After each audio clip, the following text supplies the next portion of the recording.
push that a little bit closer. Angle it down. All right. Let's get this on the mic too. Cheers. Wonderful to meet you. You too. We have a number of things that we can and we will talk about, but the timing of this conversation is interesting because surfboard manufacturing is experiencing a boom that we have not seen, I think, in a very long time. Yeah. How's your business? So, I mean, I'm flat out. I'm super busy. I think I'm on track to finish the year doing more than usual, and I haven't done all the retail stuff that I normally would do.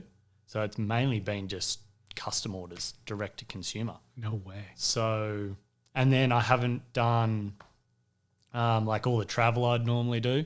Haven't been able to go to Europe, haven't been able to go to Japan, haven't been able to go to Australia.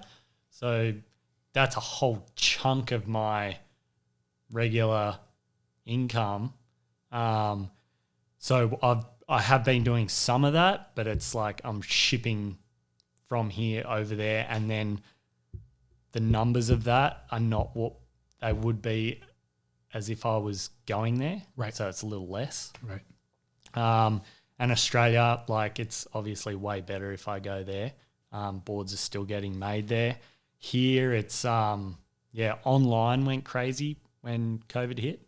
So I think that's actually been a good thing. Okay. It makes, in some ways, it makes the flow of everything a lot better. I prefer that.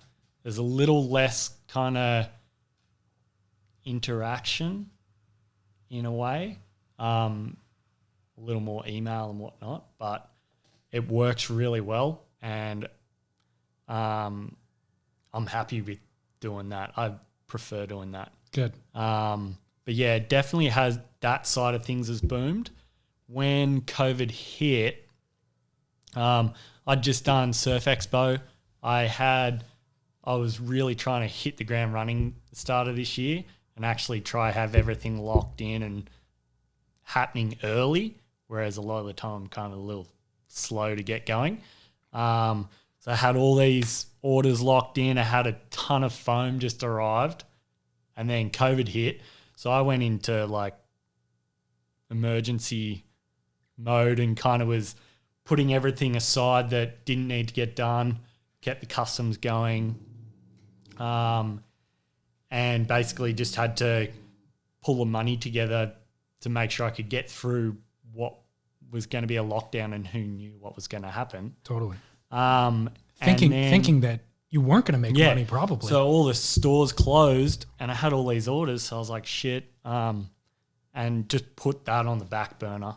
And then there was only like 1 week where it went dead, and then it just started trickling in.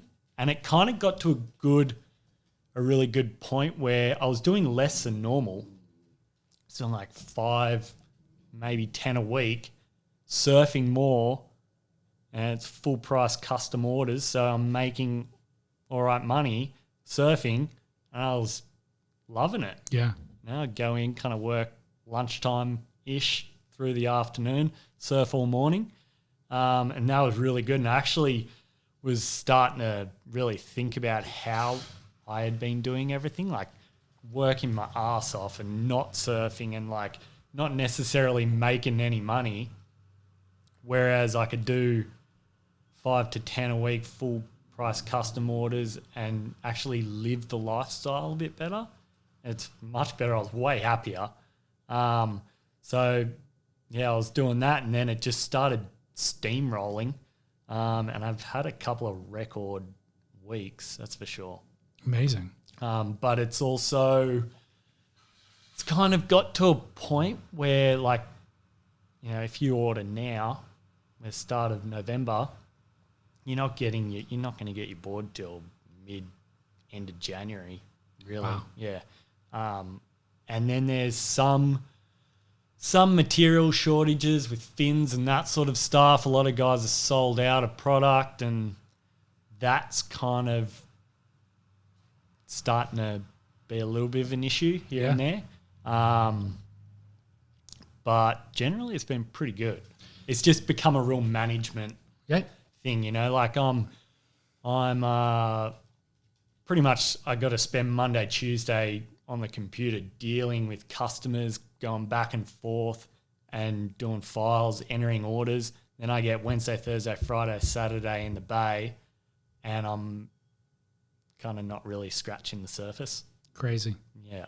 So I got to try and stick to this sort of set routine to try stay on top of it. And even that, I'm not really getting on top of things. I'm glad that you're touching on all of this, because part of the reason I wanted to talk to you was the size that you're at. It's like you're a worldwide brand. You're not a small brand, but you're also not a big brand. Yeah. But you're at this really vulnerable stage where it's like you could become a very big brand. Yeah. Or you could scale back a little bit, which maybe you're learning that is an option, and charge a little bit more, surf more frequently, deal direct with customers. Yeah. So I wanted to actually tease all this apart anyway. I'll start by, let's detail for the listeners what your work facility looks like. You work out of Pure Glass, which is Costa Mesa factory essentially. So do you rent a shaping bay? Do you glass the boards? How does that all work? So I work out of Pure Glass. So I contract all my glassing to those guys. I rent a space there. So I have a showroom zone and an office space and shaping bay.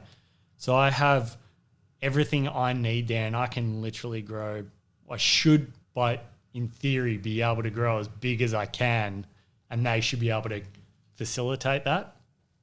I have previously, when I was in Australia, I had a factory, I've had a shop, I've been through multiple setups, and the issue you get with that is staffing. And we all know there's a limited amount of skilled surfboard manufacturers out there. It is great having your own factory because you can get things done when you need to get it done, and tinker around, experiment with stuff a lot more.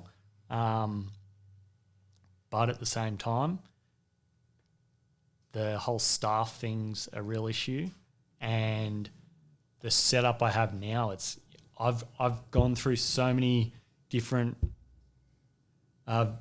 setups where like I had one, I got shut down, and then when I started traveling a lot, like trying to keep things afloat's really hard. So when I set up here, I really tried to minimize all my costs right down to the bare bone. So I'm running on like the leanest setup, and I'm a one-man show. So I don't have to worry about anyone else. I'm just focusing on dealing with the customer, getting the board shaped. That's my thing. And then I leave the glassing to the other guys. Now, I did everything else, and it really does become a nightmare when you're trying to manage the whole thing. Having Pure Glass there, I can kind of micromanage a bit. I'm there all the time, so I can oversee things, but they deal with the workers, they deal with the glassing. That's their thing. And I've found that works pretty good. And then I have the same sort of thing in Australia. So I'm over here. I'm still getting boards done in Australia. I work with Heart of Glass in Byron Bay and Rhino Laminating in Sydney. Same sort of thing. When I go back there, I'll shape probably at Rhino, and they'll manufacture everything, or I'll go up to Byron Bay for a week and I'll smash out a bunch of boards. They'll glass there.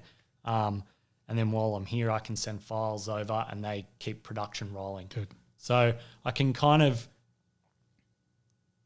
do it all around the world and not be locked down to one place. You know, like there's been a few guys set up over here recently, and without, other Aussie shapers, without being here full time, it's very hard to do. Mm-hmm. This allows me to travel around.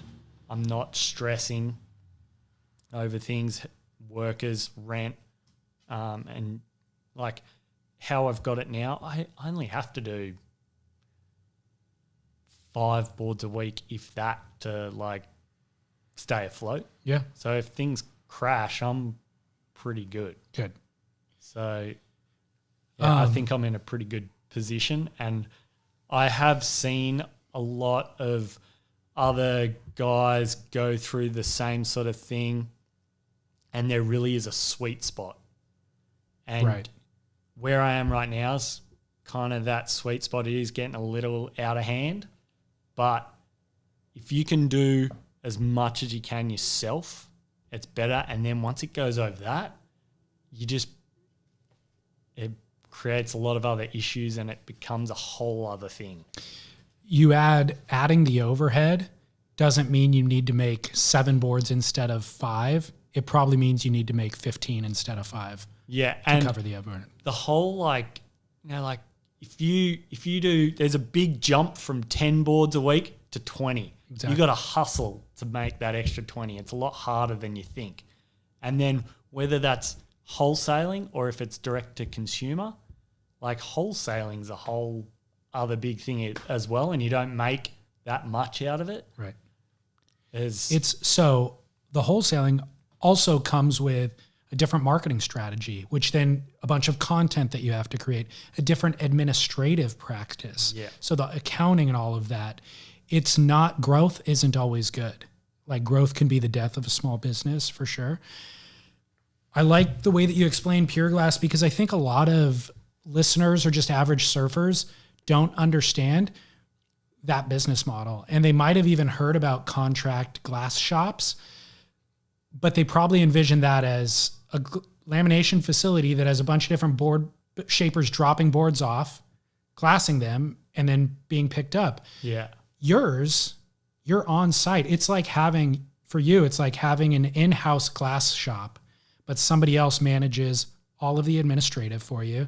They manage the workers, like you said, the scheduling, the people quitting, the hiring new people, interviewing people, all that sort of dealing with quality control, all of that stuff.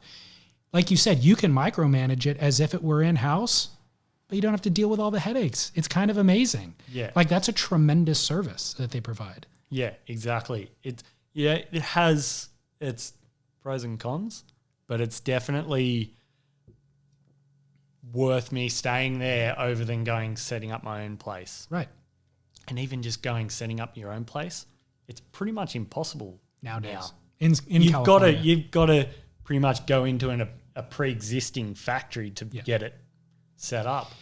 Yeah, so that detail is you'll never get it approved by all of the different entities, the fire department, the city council, all of that for using toxic chemicals, quote unquote. So yeah, having it grandfathered in is key in Southern California anyways. I think it's pretty much the same in most places. Australia's the same. Yeah. Like all the factories I've worked out of, apart from one, they were all pre-existing. And that was the only way that it was ever gonna work. I had one shut down. That wasn't a pre-existing one, and I had neighbours complaining about resin fumes and stuff like that. Yeah. So that sucked, but I just turned that into my retail space, and I actually kept that for quite a long time. But it's a whole other thing, and then you got to have the capital to set that up. Dude, so in Southern California, if you wanted to bring it up to code, it would be not feasible. Like to have the ventilators and the recyclers and the proper disposal and everything, surfboards would need to be $2,000 a board, you know? So it's all important to detail for the listener. I think we'd be wise to get out of the era that I grew up in, which was the bro deal, where it's like, can I save up enough money to go get a board and then talk the shaper into giving me $50 off because I know so-and-so who he knows? Like that is long gone, you know? You still get a few guys trying to do that, but if they want to do that, they can go to the guy next door. Right, exactly. So I'll back up a little bit. I want to bring us to this point that you're at now in your business.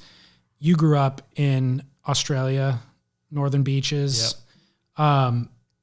How do you end up here making boards? I know you're splitting time for a long time, but now apparently you're here full time. It's a lot of ground to cover, but... Yeah, so I grew up in Sydney's Northern Beaches, which was a real hotbed for surfing and surfboard manufacturing. A lot of big names out of there.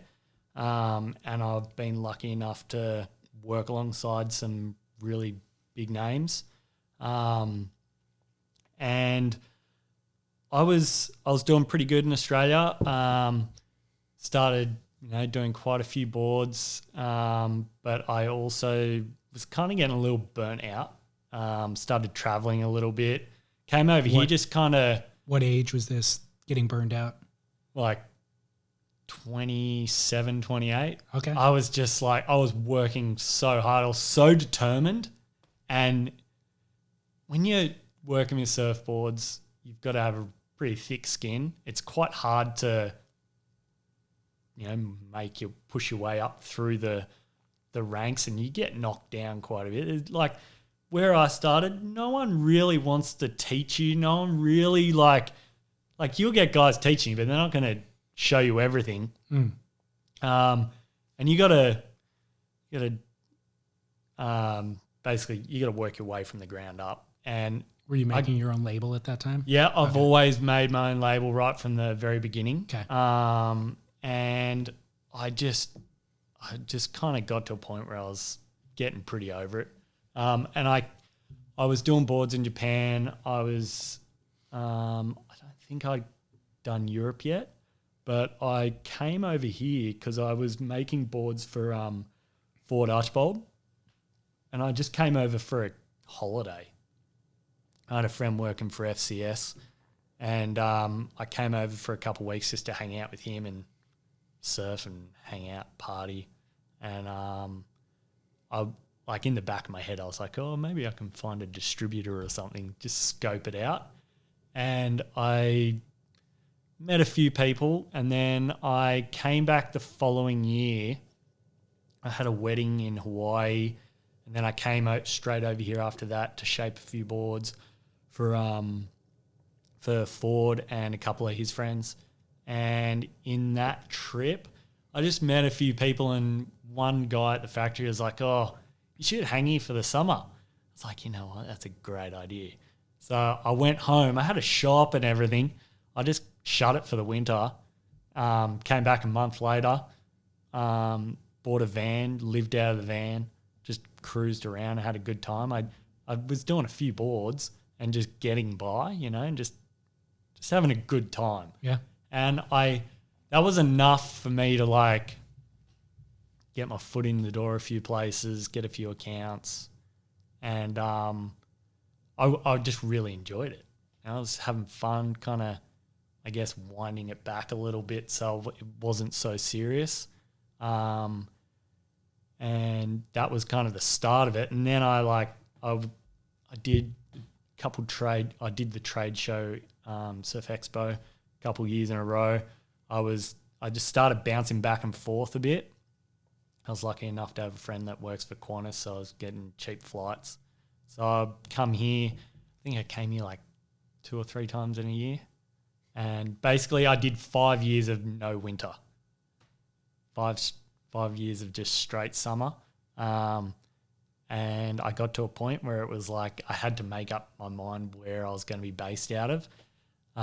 So I decided to base myself here. There's a lot more room to grow here. There's a much bigger market, a lot more stores. Australia, surfing's big, but we don't have the population. It's a lot smaller. It's really hard. We've got so many big competitors. And I was really enjoying it here. Like Australia had already started kind of losing a bit of that surf culture. With the magazines and everything crashing now, you would have noticed it kind of is fizzling away.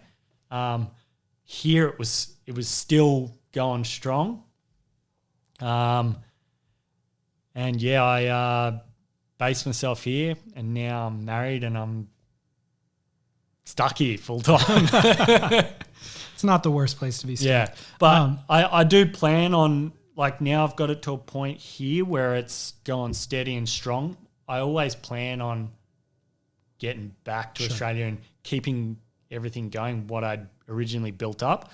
I just kind of focused the last few years here really steadily. So once COVID's over, I do plan on trying to bounce back and forward a little bit more. But this is definitely for now, the base. I've heard you say it elsewhere, but you didn't mention it in that story, taking a year-long trip around the world. What year was that? And had you stopped working that time? And what was the purpose of the trip? That was the year before the year that I actually started shaping. So I studied, I studied in 2003. I think it was 2003. 2004, I just had a year of just working and whatever. And then 2005 was the year I went traveling. I basically just worked a couple jobs, saved up, and decided to go to Europe. Had a year of just having good times. Was it all in Europe? So I did. So when I left, I went straight to Indo, did a month in Indo. Then I had a job lined up in England. So I got there. I was meant to be working at a surf school. So I did that for a little bit, and then got a job at one of the local boards shops and worked there 4 days a week, surfed, partied, just cruised around, had really good time, met tons of people, and I still have some really good relationships from people I met back then. Nice. They're still in my life. So worked and just cruised around, saved up, bought a van over there with 2 other Aussies, and we drove from England through France, Spain, Portugal, Morocco and back, and just picked a spot on the map, surfed, and we would go, we want to go party here, check out the sights here. It was the best trip I've ever had. What age were you at the time? I was 20. Okay. Just turned 20 when I left. And it was a surf trip essentially. Yeah, Purpose was to surf. Yeah. Yeah, I mean, I think about that for kids all the time now, like the value of taking a year off, and it's hard to justify.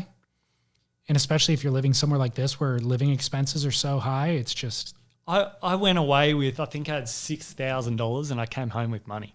No way. Like I worked while I was traveling, but I had nothing. Lived in a van, lived in hostels, just kind of bummed it and worked as I went and had a great time. I never did it. I never did a full year off. I've taken plenty of trips throughout pretty much every year, and that's how I justify it to myself. But I would absolutely advocate that to my own kids or my younger brothers or anything, is like, dude, life is so serious. You got so much time to focus on your career and all that stuff.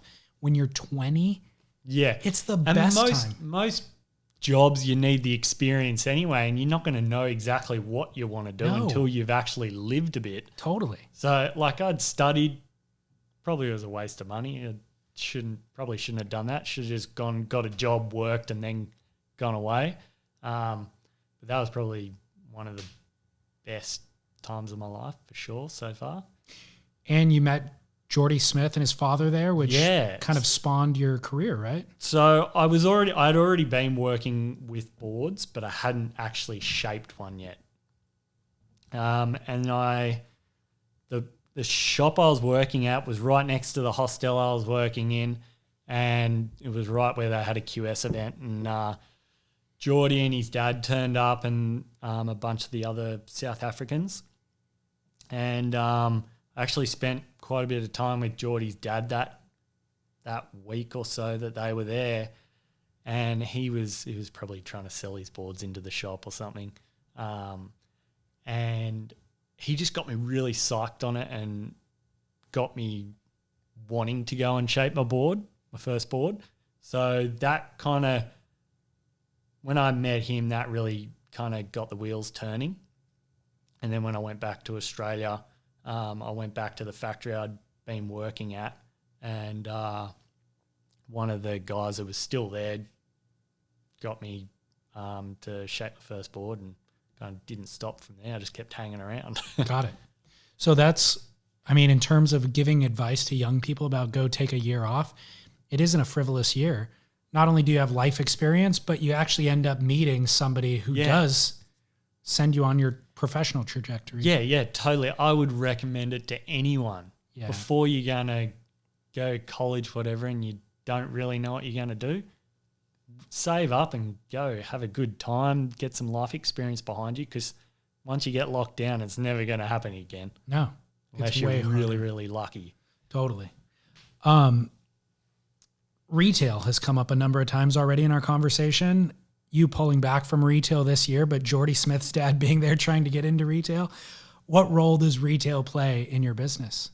It does play a pretty big role. I look at it really as kind of advertising in a way. Okay. It allows me to get boards out there and, in front of people, especially in areas where, it's not close to me.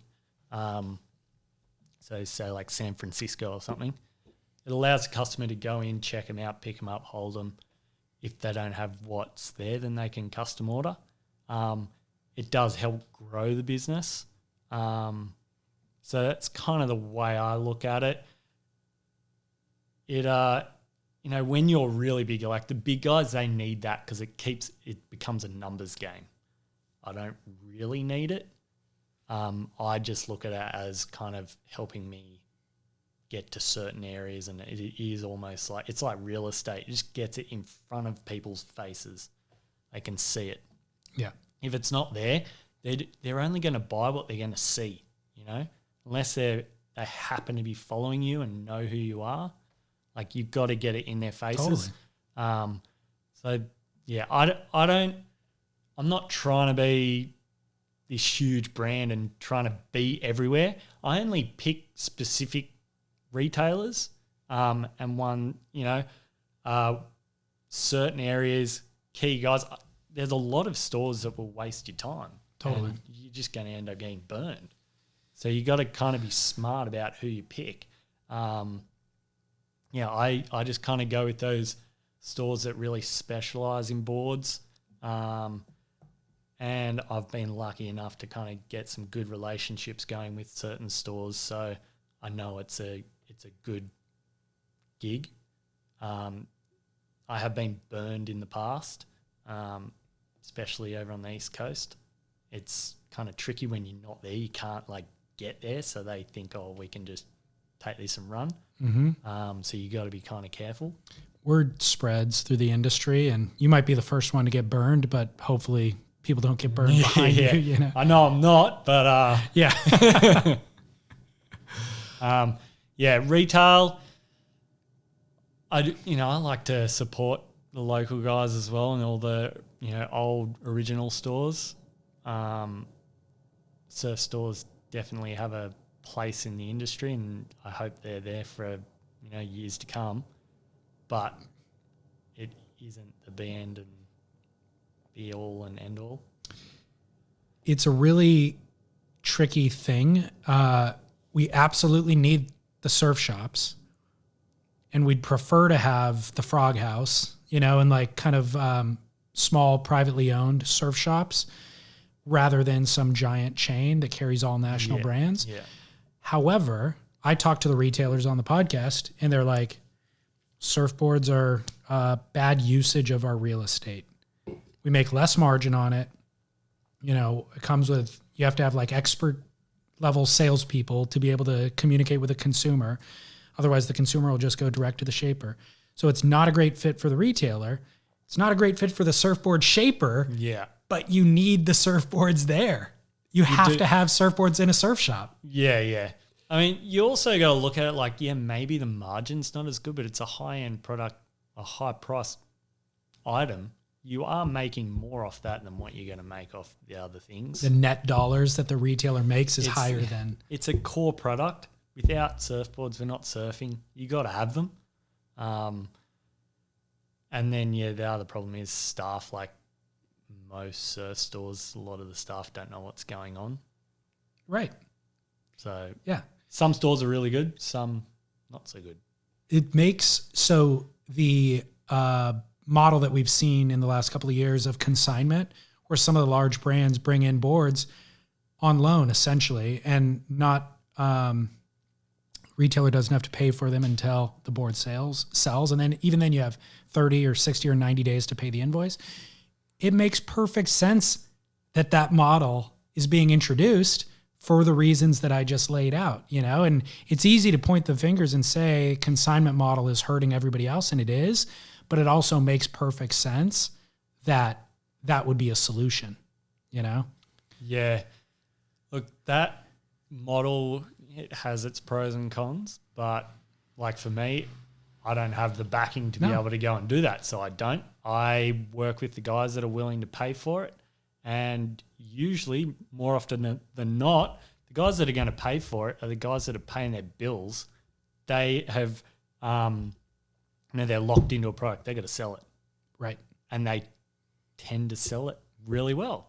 So Good. we don't have problems. It works great. It is funny the way that works. If they paid for it, they're suddenly inclined to sell it. Yeah, they have to sell it. So it works really well. I got a couple of really good stores. They're all like I have basically it's a minimum. I make everyone pay a deposit, so at least then I'm covered. And then depending on the store and the relationship that I have with them, then there can be negotiating with terms. But I at least am covered with that, and it allows me to keep rolling my business.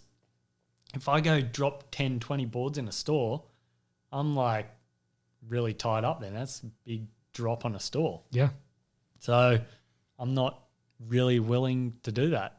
And then you got to hope that they're going to pay you after that. And there are a lot of stores that will draw that out. And I've had that happen quite a lot of times. It will be like 120 days plus before you see it. Yeah. So it's impossible to run your business on that. Not worth it. You're never going to grow properly by doing that. Yeah, that's bad for everybody. How do team riders factor into your program? Because that's an expense as well. Yeah. Well, I've got no CT riders. I'm not really focused on that, I guess you'd say. If I ever did, it would have to be the right guy. I'd have to see it being worth it. I think there's a lot of guys that probably just jump at the chance of pretty much anyone. There's a lot of guys on tour that couldn't sell product if their life depended on it. I work with guys that, I like what they're about, how they surf. I kind of go with guys that probably have a little bit more character to them. All my guys are free surfers and guys that are happy to try different stuff. They're not just about shortboards. Shortboards don't really pay the bills in a way. I'm a shortboarder, always have been, but I've always ridden a lot of different stuff as well. All the guys that ride for me, are shortboarders, high performance guys, but they're very alternate as well. And a bunch of them are kind of branching out a lot too. So just guys that are, interesting to watch. Who are those guys? I've got Brendan Gibbons, Noah Collins, Colin Moran, Shane Borland. So like Shane, for instance, pro skater and surfer. He's like really good to watch in both. And that makes him more interesting. Ford Archbold. I've got Robbie Rickard in Australia.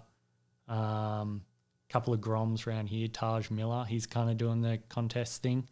What do you expect out of team riders?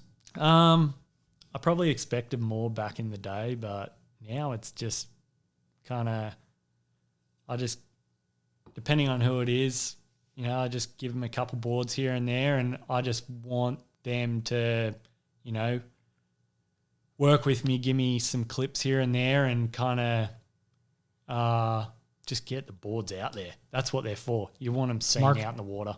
Okay, so it's a marketing tool. Yeah, 100% marketing tool. Not relying on them for guidance necessarily. No, it's 100% marketing tool. Okay.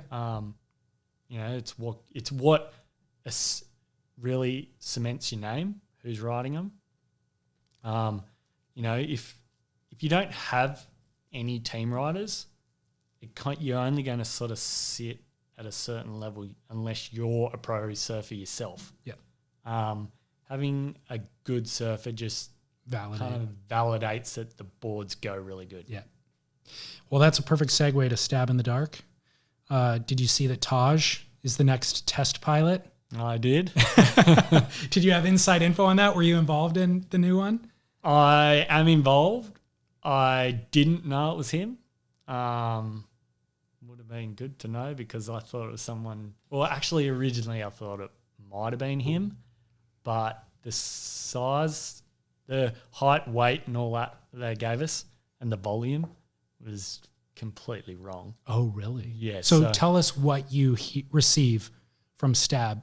What information? We get height, weight, and a literage. And so actually, they tell us the length of the board that it has person to be. normally rides. Yeah. How could they have been wrong? I don't know. I think maybe, I don't know.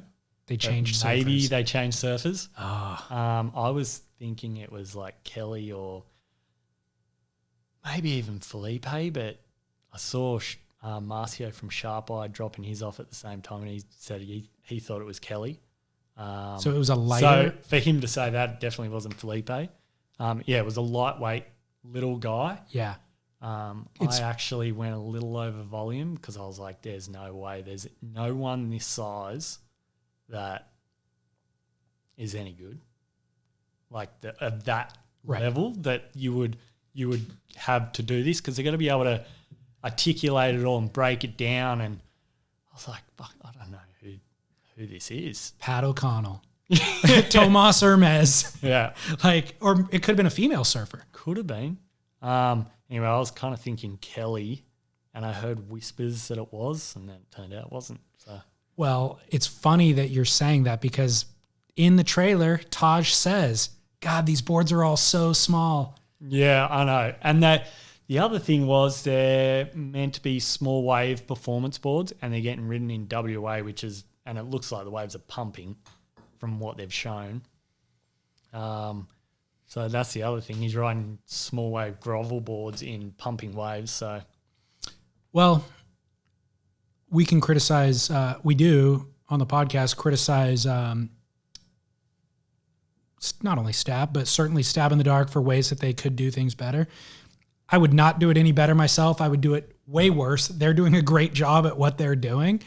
There's a lot of moving parts for them, so it makes sense that some things would not end up exactly as they definitely planned. during COVID, Yeah. like they've had to ship boards across the world. Totally. Some of them have been shaped over there, shipped over here, and sent back again. Oh my gosh. So tell me from your experience, what are the strengths and weaknesses of the concept? Because I think it's kind of the best board review concept we have going in surfing, but there still are weaknesses. What's your experience? Well, I mean, every board's made in a different factory. If you don't know who it is, like some of the shapers, they've shaped for all these guys. I haven't, most of it. Like I've had a few guys here and there, but for me, it's more of a guessing game. If you don't know where it's going to be ridden, you need to know exactly where it's going to be ridden and a lot of detail to really nail it, I think. Like with this one, I would shape two completely different boards for California to West Oz, whether it's small wave or not. Right. West Oz just has way more power. Yep. I heard whispers that it was going to be like lowers area testing. Look at the waves he's riding it in. Right. It's pumping. I think with the shortboards, it's there's definitely a few flaws, but this one I think is a lot more fair because it's all been manufactured in the one factory. Okay. So it's all the same tech. So that other epoxy one they did, they're all different, I think. This one, they're all exactly the same. So it's a lot more fair. It's just having the correct sizing and where it's going to get ridden. Yeah. Because there's so many variables. Yeah. Do you think that the concept still has value? Yes. Yeah. Okay. I love the idea. Okay. I think it's great. And it really gives a a big platform to showcase the world's best. I don't know how I'm in there. I'm just lucky. Well, you've done a lot of them, right? You I did the Julian first one. I did that first one, yeah. Julian, Noah Dean. Oh, That was electric acid. Yeah. Okay, so that was different. So you've done 2 then officially. Yeah. I think the concept has tremendous value as well. And I think it has tremendous shortcomings, but the shortcomings don't negate the value. Like there's this broader value, but if you're watching it to learn which surfboard you should buy next week off the rack, you're missing the point completely. Yeah. You know, like the point isn't to find out who the best shortboard shaper is. It's to hear the surfer communicate and articulate the differences between the boards. And you should be able to glean some information off that as the viewer. And it's rife with problems. You know, Jordy breaks a board on his first session, and so that board gets thrown out. Or he surfs a board in crappy conditions and another one in great conditions. All of that stuff is just going to happen. It's going to be baked into the original error of the concept, but it still has value on a broader level. Yeah, and the public has to understand these are shaped for those guys specifically. Right. It's not a stock board. Right. So you can't really look into it as what you're going to get for your next board. It's a contest. That's how all the shapers are looking at it. It's a shaping contest, really. I'm curious if from your perspective, you can identify why the winning board wins. No, I don't know, really. I can't either. I mean, if I was them, I'd just be going off what felt best. And each guy's totally different. Well, that's what I mean is as a viewer watching it, I'm liking certain boards certain ways, and those aren't the ones that win. Yeah. When the surfer picks this one, I go... I don't know if they're if they're looking back at footage to see what they like. Also, there's probably other people in the background saying, I think this one looked really good. I don't know how much they're actually going off what they felt. It's hard to really say. I just always feel like shapers are cued into little things that maybe I'm not picking up. I'm the same as you. There's some I've seen where I'm like, oh, that thing looks so good. And then they go for something that doesn't look quite as good, might be a little boggy, but it throws more spray, and they might be looking at the footage more than how it feels. Yeah. Our conversation a while back actually started with you telling me about your own learning process with the electric acid surfboard test. Taking the board model was called a shiitake. Yep. Taking a couple of inches off of it. I guess normally the low end of it is 6'6". The one you made for Noah was 6'4". And by doing that, the fins that you normally ride in it ended up being too big. Yeah. And so Noah was having issues with, it wasn't as maneuverable. Yeah, that and also how he was trying to surf it. Right. So the bigger fin, it's a lot smoother and flowier. He was trying to be quite aggressive with it. Right. It's not really what it's for. You want to slow yourself down, smooth things out. It's not made to do airs. It's like big open face carves, real smooth, early entry. But when you cut it down, it does become a little bit more sensitive and reactive. So you kind of start surfing a little bit more like a shortboard. And that's where the smaller fin does come into play. You get a little bit more spring, allows you to throw it around a little bit more. Let's tease it apart for listeners. I want them to understand how everything happens in concert with design. So it's not enough just to say, I like this type of rocker. Well, if you change the outline, then it's a different type of rocker that you would want, or if you change a contour on the bottom, then you should change the rocker too. Yeah. So and also the idea of people, this ties in with people talking about the volume that they like. It's like, I understand why you want to understand that, but it matters whether you're riding a fish or a quad or a thruster or whatever. So let's talk about your own learning experience with that board specifically. Tell us about the board design. Yep. And then also you said that you went through a learning curve of setting up your own fin. It's a Twinser, and you had to learn how to set up your own fins based off or reset the fins based off that experience? Yeah. So that one specifically, so I knew it was going to Hawaii, and I knew Noah never rides that. He never will ride anything other than his standard 6-1 shortboard. You worked with LSD. Yeah, so I work with LSD and I do their custom orders for the US. So I'm very familiar with the boards that he rides. Anyway, so I was talking to a few friends who surf with him all the time. They're like, man, he never rides anything other than his shortboard. And I listened to them and they're like, oh, I'd cut it down. And I was like, oh, I don't know if I should do that. And anyway, I cut it down. So normally I would make him like a 6-7 in that sort of thing, 6-7, 6-8. I cut it down to 6-4 so it would kind of be a little more familiar and a little bit more maneuverable. Because who knows, I didn't know how he's going to try and surf it. In hindsight, I would make the bigger ones so that he'd be forced to slow himself down and surf it how it's meant to be surfed. I was kind of hoping it would be either like some little bit of pipe where he could get in early and just kind of backdoor a section and just get some good barrels on it. Anyway, I cut it down, and in doing so I hadn't really played with that yet in that shape. This shape's meant to be kind of around the 6-6 plus, kind of like a long fish shape. Okay.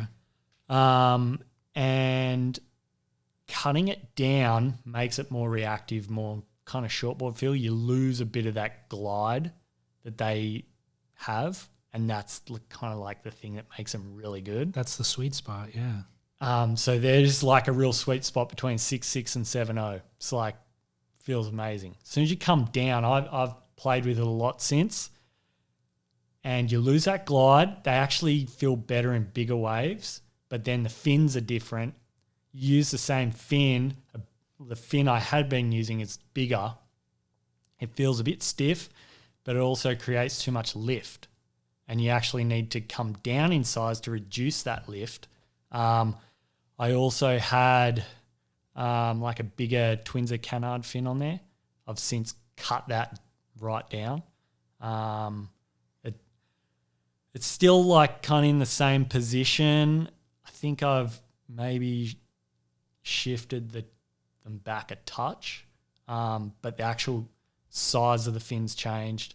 A flexier fin feels really good, especially in smaller stuff. Gives you a bit more spring. But it also depends on the surfer and the style of surfing you want to do with this board. So yeah, I've been getting a lot of guys coming off shortboards wanting to get these things, and they don't want to go the 6-6. They want to go like 6-2, 6-3. Well, if you're going to go that size and the surfing they're going to do on it, it's going to be a little bit more aggressive. And I've found the waves that works in is kind of like good waves here. It's going to be head high plus, and you want that smaller fin. But if you're going somewhere like Sano, like I'll take my 6-6 down there and I ride a big fin, and it's just big, drawn out, smooth turns, and the thing feels great. Feels so much. It's so much fun.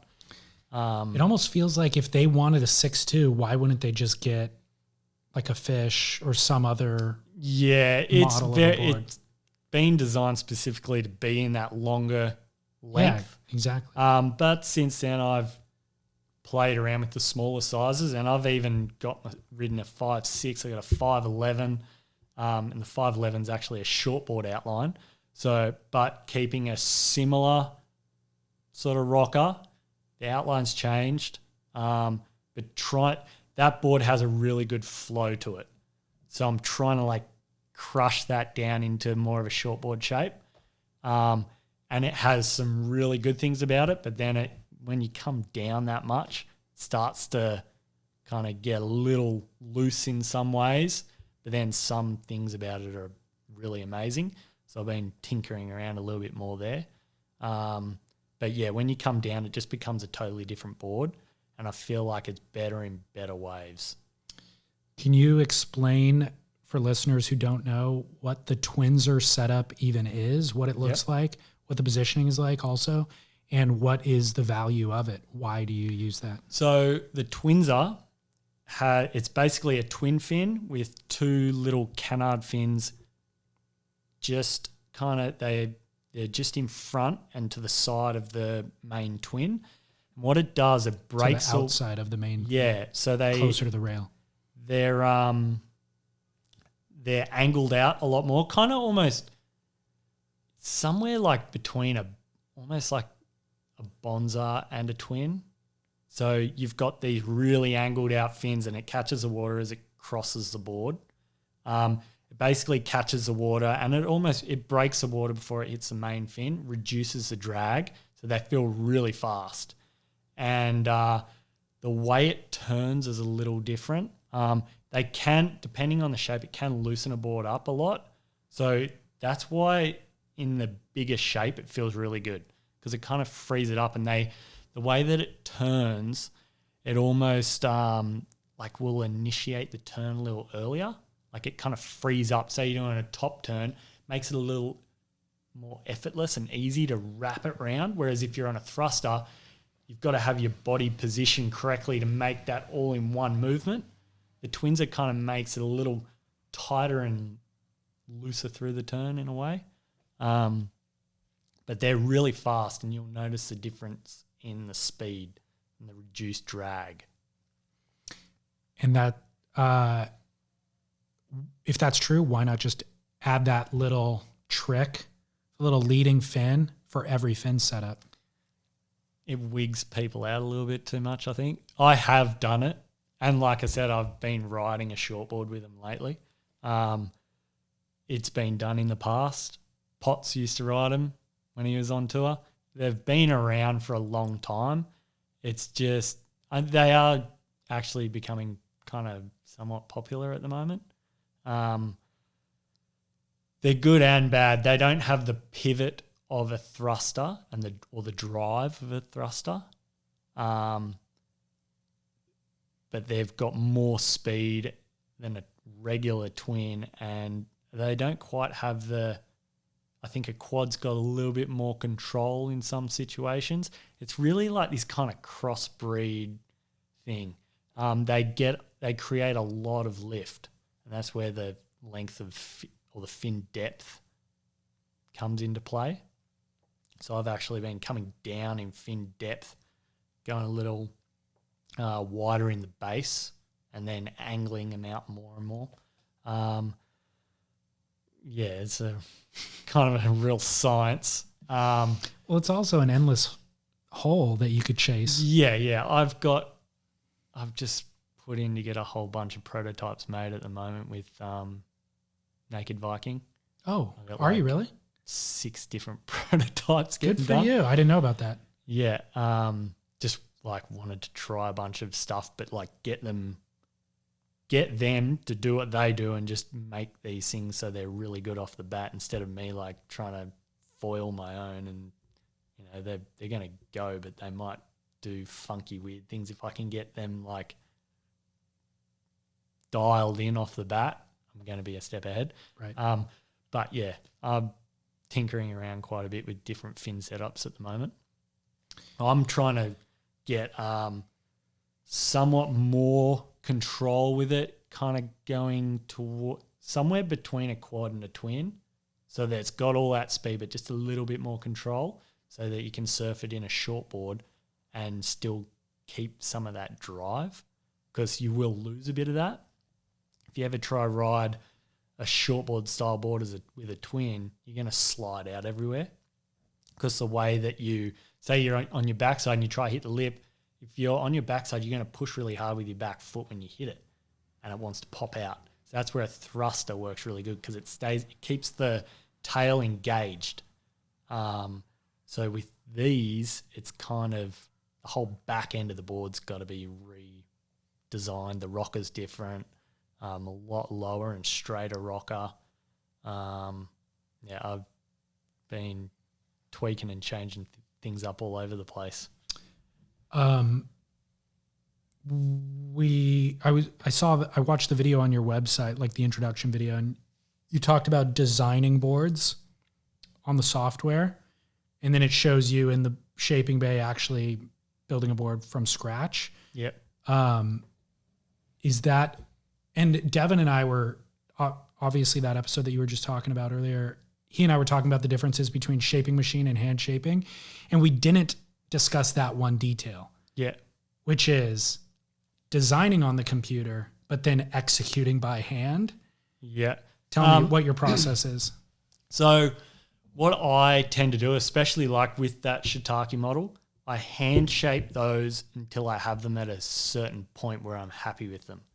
Then I take that. So I've never used a scanner. I measure the thing up and I redesign it on the computer to try get it as close as I can to what I have hand shaped. And then sometimes you'll get it straight away. Other times you might get it back and there's like weird points on it that are wigged out and you got to just dial it in, fine tune it, get the rails the right thickness and get it all exactly how you would with your original one.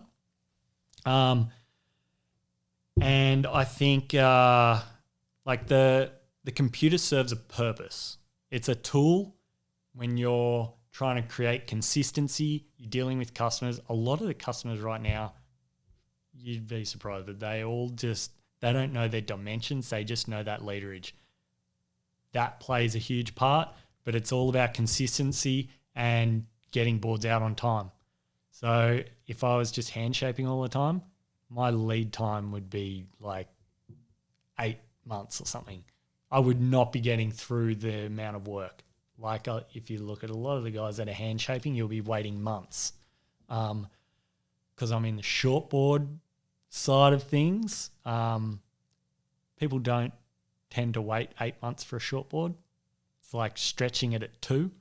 And also with more high performance boards, you are dialing it in to like point of a millimeter. Like you're getting it pretty specific. And it's just one of those things, like if you've got 10 boards a day, like it helps with that consistency and getting it, repeating it over and over and, trying to keep everyone happy and on a timely manner. Yeah. And I'm running a business. So when it comes down to hand shaping, I've done the math. It's not really worth it. The time I've got to spend in there to do it, and then the little extra that I'm going to make out of it, it's kind of not there. The hand shaping part I do to come up with a design, dial it in, and then that's also my hobby. So when I get time to do it, that's what I like to do. But when I don't, I've got the guy downstairs bringing me those boards to keep the production rolling. It's fascinating listening to you how you allocate your time between research and development. Like you're tinkering on designs constantly versus delivering. I'm not getting that much time like right at the moment. Some of those little things like the fins and stuff, if I'm surfing, I'm thinking about that stuff. If I'm not surfing, I don't get to really think about it. So the last month, I've barely surfed. I'm just in the office all day.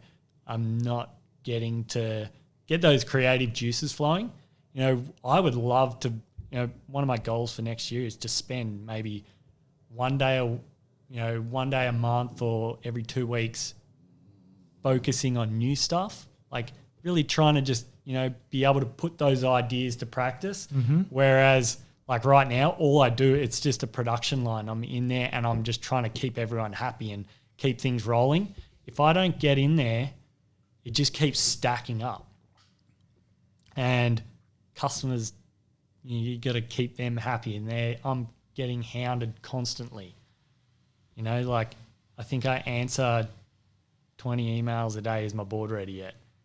It's like it's crazy. And then you got Instagram and everything, so it's instant contact. So I'll give you 2 examples of people who have done it successfully. And my ultimate question is going to be, what does the version look like for you?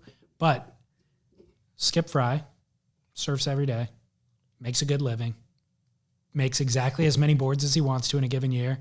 and everybody whose order didn't make it just has to wait. Gets to live the lifestyle he wants, gets to charge the price he wants. Hayden Shapes, I don't feel like he's buried in either paperwork or foam dust. I feel like he's figured out an equation where he can make a comfortable living, he can spend time with his family, he can surf, and people still get his boards. So those are opposite ends, but where are you? Where's the perfect fit for you that you would? Well, I would like to take a bit of both of those. Exactly. I ideally, like, I'm trying to cement a name. I feel like Hayden was so business driven that he went that other route. I've been more focused on building good shapes that really work and trying to cement my name. I would like to be like someone like Skip down the road, but I also would like to own my own house and that sort of thing. So I see myself still doing this when I'm 70 years old, you know. I'd like to be able to get to that point where I could charge a lot of money for that. But Skip's been, you know, he's been around for so long. He's one of the originals. He's earned that. Is there a way to do it? I don't know. I mean, ultimately, that's what this comes down to, because you're at a nexus where there's more business than you can handle. It all comes down to how you manage it and then how you grow it from there. And a lot of people do this forever and they don't make money. I know. And they don't surf anymore either. I go over this constantly, where I really want to go and where I want to end up. The hand shaping, like, and charging a premium would be more enjoyable, but I can't see myself like getting through the work and like really staying on top of things in a way. It's very hard to consistently make a living. I kind of need the machine there to be able to keep it at a certain level. Yeah, it's a hard one. I don't really want to go Hayden's route necessarily. I admire him for what he's done. Like, he's taken it to the top. And I'm from the same area. We're from the same, like, friends circle. You know, like, I've known him for a long time and seen him go through that whole process. But I would like to be, you know, respected by my peers and respected as a top-end shaper. That's what I've always wanted to do. I don't know if he's necessarily going to get that because he's had to burn bridges along the way. Yeah, he's done what he's had to do because he's a businessman. I'm not sure. I kind of, that's where it's like there is kind of a sweet spot with, I guess, kind of where I am now. I'm kind of like above those little guys, but then just below the big guys. How often do you ride other shapers' surfboards? I haven't ridden anyone else's board in a long time, actually. Can't remember the last thing I rode that was someone else's. It was probably like a longboard when I was down at Sano and I didn't have one. Yeah. Actually haven't ridden anyone else's board for a long time. If you could get any board from anybody in the world, what would you get? So I kind of have this thing for, like, I wouldn't mind getting one of Maurice Cole's reverse V's, like the Tom Curran one. Or maybe a Bob McTavish. Bob's still shaping. It'd be great to go sit in the bay with him and watch him shape me a board. That would be really cool. And the stories you're going to hear during that's going to be good as well. I think that'd just be a good experience. Mm-hmm. And then like a Skip or any of the old guys. But I think the one that would interest me the most design-wise would be like a reverse V. That just to me appeals to me. Yeah. It's amazing how many of those kind of icon pioneer guys are still shaping boards. Yeah, and well, the thing is, they're all still surfing. I know. They're pretty fit. that's the thing with shaping. It's like you're doing it for a lifestyle. You might not make that much money. As long as you realize that and live the lifestyle, you're going to be happy. It's when and I get caught up in this all the time where you're like, fuck, I'm not making enough money, and you don't surf and you're just grinding it out. That's when it sucks. Mm-hmm. If you can make sure you're getting in the water all the time, you're going to love it. Because when I'm surfing all the time, I'm working better. I'm coming up with more ideas. It gets you motivated to get in there and just want to make new stuff. Yep. If you're not, you get stale real quick. Yeah. I actually have a Maurice Cole Reverse V Groveler. So it's a different design than the Tom Curran one, obviously, but it's certainly more applicable around here. Yeah. You're more than welcome to borrow that if you want. Yeah, I'd love Take to it for a out. spin. What surf media do you follow? Surf Splendor. Sweet. I follow a lot of the different podcasts. Ain't That Swell's one of my favourite ones. I think those guys are doing a good job in bringing surf culture back. Great call. I listen to The Grit and what else I got on there? I obviously follow Stab and Beach Grit. It's kind of it. I don't really look at too much else. It's kind of whatever pops up in my feed. You're not getting magazines anymore? I haven't. Do you get them at the I shop? almost picked one up the other day, but I wasn't sure if it was the last one of was the last Surfer mag. It's the aerial photo. Yeah. On the So I wasn't. I almost got it. I was like, oh, I don't know if it's the last one. I probably should have just got it. I think it is. No, I haven't bought any magazines lately.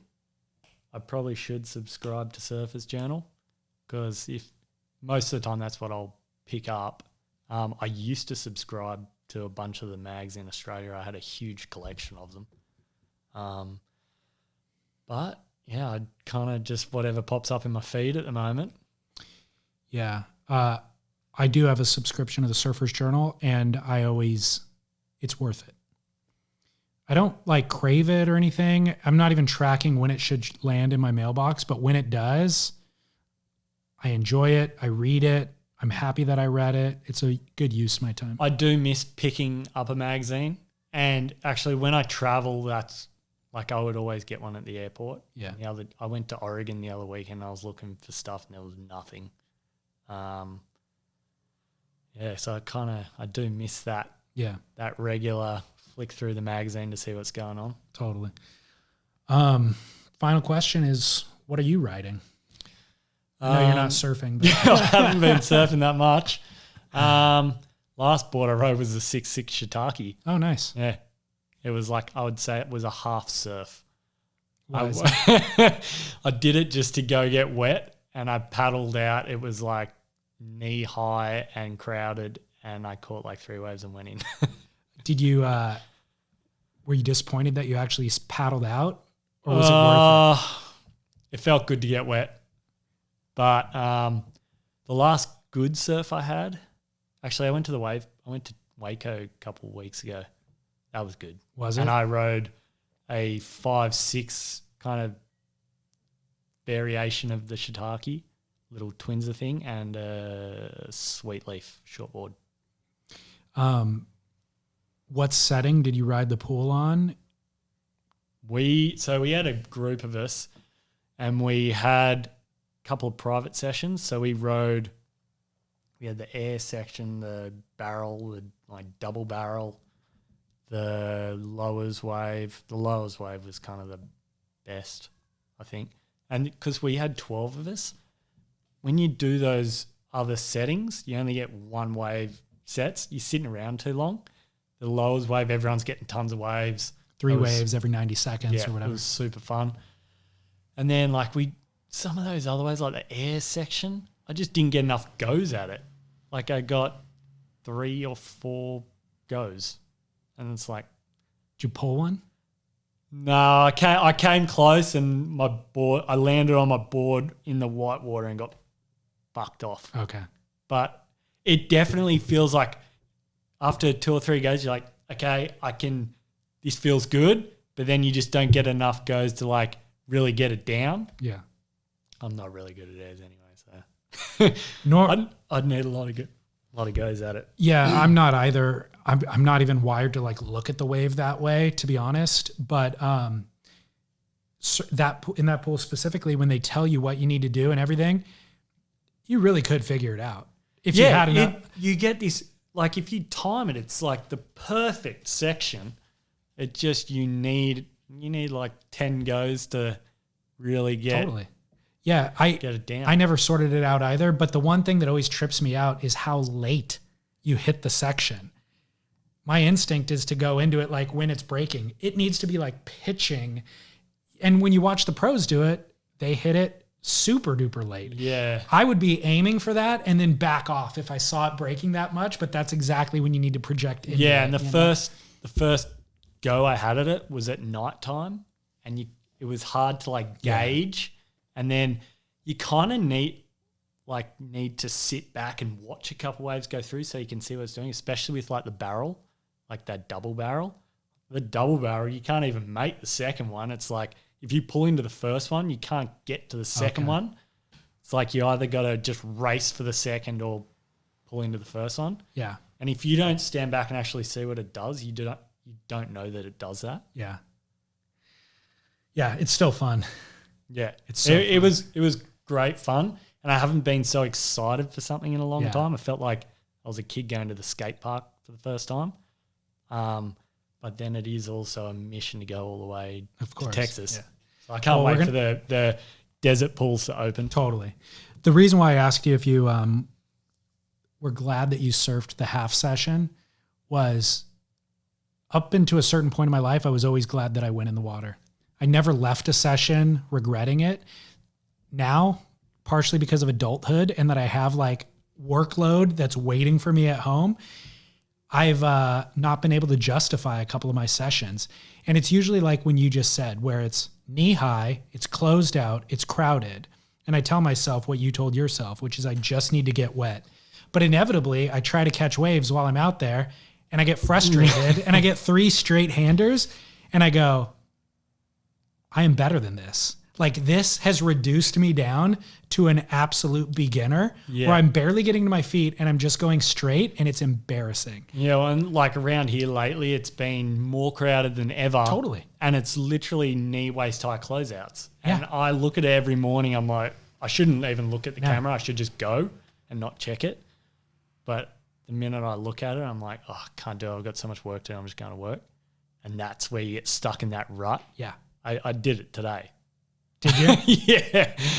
I do it all the time. I need to just make an effort of just going down there and going out no matter what, just to kind of get in there, because otherwise I'm just like, oh, I'm not going out. Midlife problems, dude. I know. I know. I'm getting too used to just working all the time. I know, me too. It's embarrassing. All right. Well, this has been a pleasure. Thank you. Thanks for having me. Gladly.